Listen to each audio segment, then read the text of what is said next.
We have made it to Alberta, Canada, specifically Banff National Park here in Alberta. Lovely little place. Surprised more people don't know about it. Seem to have the place practically all to ourselves. Just kidding, it's super crowded. Well, we just got here, the tire issues are rectified. However, it's 3 o'clock in the afternoon. We just set up camp at Lake Louise Campground. Fun fact, Lake Louise Campground has an electric fence around it to prevent bears and stuff from coming in and mauling us, which is helpful because a couple months ago there was actually a camper here in Banff that was dragged out of his tent by a wolf. I don't know if you heard that story. So hopefully the electric fence will keep not only the bears away, but also the wolves. So today it's all about lakes, hitting as many lakes as we can. Sunsets in about 4.5 hours, overlooking this glacier here as we drive to the first of many lakes that we will be hitting today in Banff, Alberta. You could spend months and months here. There's so much to explore, so many waterfalls, glaciers, mountains, and lakes.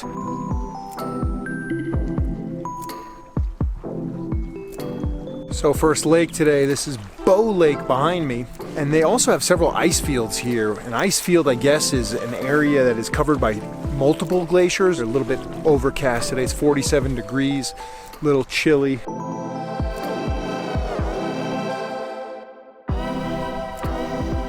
Not only does Banff have some big, beautiful lakes, it also has some big, beautiful potholes. Apparently you need a self-rescue avalanche plan. So, ma'am, would you mind sharing your self-rescue avalanche plan? As I'm sliding down, Yeah. I'm going to use the ice pick. An ice pick? I don't think that's what those are used for. Ice axe? That's closer.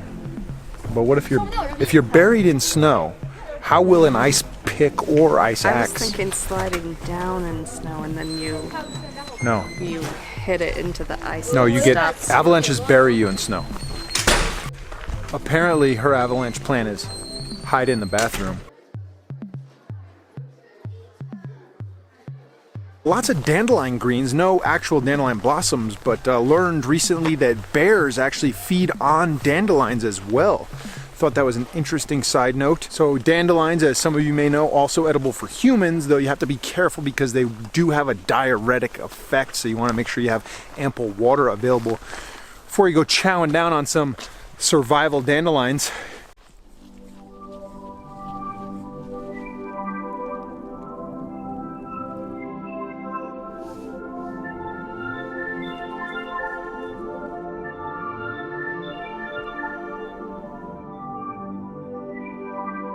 Guys, you can see the lake behind me, Peyton Lake, beautiful. As I mentioned before, the color comes from that glacial silt in the water, and it's actually the light being diffracted by that glacial silt, creating a prism effect which bends those green and blue light rays and reflects that color back to us, much like how the sky is blue during the day, the sun's light reflects off that, and then the atmosphere creates that diffraction process. Very similar thing, except in this case in the lake, it's the glacial silt that's doing the diffracting as opposed to the Earth's atmosphere. The glacier that feeds this lake here, Peyton Lake, used to cover this entire valley and has been reduced to a fraction of what it once was. As you probably know, the glaciers around the world are melting, so it's not just about going to beautiful places like this and taking a selfie in front of beautiful blue water, because when those glaciers are gone, these lakes won't exist anymore, guys. That color will be gone. And so I love going to beautiful places. I love sharing them with you, but what's more important than visiting beautiful places and taking pictures of them is fighting to preserve them and doing our part to reduce this impact that we're having on the world so that we can hopefully slow the melting of these glaciers, because each year it's getting worse and worse.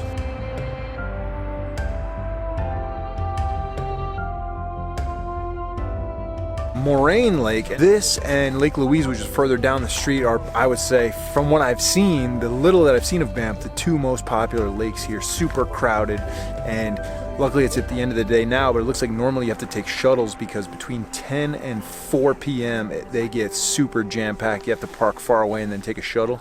Again, you can see the glacier in the background there. That glacial silt giving it that blue color. Selfies being taken. But do the people taking the selfies understand the impact that losing the glaciers has on this beautiful blue water? No more glacier, no more blue water, guys. So save the glaciers. So a certain degree of glacial snowmelt is normal. The problem is in the winter when that part that melted off in the spring doesn't come back. That's what's causing the glaciers to recede. Warmer temperatures during the winter. There is a theory floating around now that maybe civilizations have a lifespan. Maybe civilizations are only meant to be around for a certain number of thousands of years before the impact that they have on the environment comes to a point that they can't do anything to prevent a catastrophic change, and Mother Nature hits that reset button, and then we're back to caveman style. So I don't know if that's the case, but whether it's true or not, we can all work harder to minimize our impact on the environment. So our fourth and final lake today, Lake Louise, right behind me. As you can see, it's getting dark. Sunsets in about 15 minutes. Guys, we tried to cram as many lakes in as we could today in Banff. You could do this for weeks on end. The road we were on earlier, there is dozens and dozens of lakes up there to explore, waterfalls, plenty of nooks and crannies. Definitely recommend getting off the beaten track here in Banff, because as you can see, it gets crowded. In the meantime, get out there, find your adventure and your blue lake, and be infamous.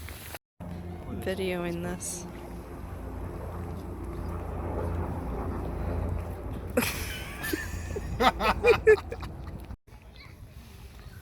Hi, we're at Lake Moraine, and it's raining. Light drizzle, actually, as a low pressure system moves into the Alberta region. Infamous.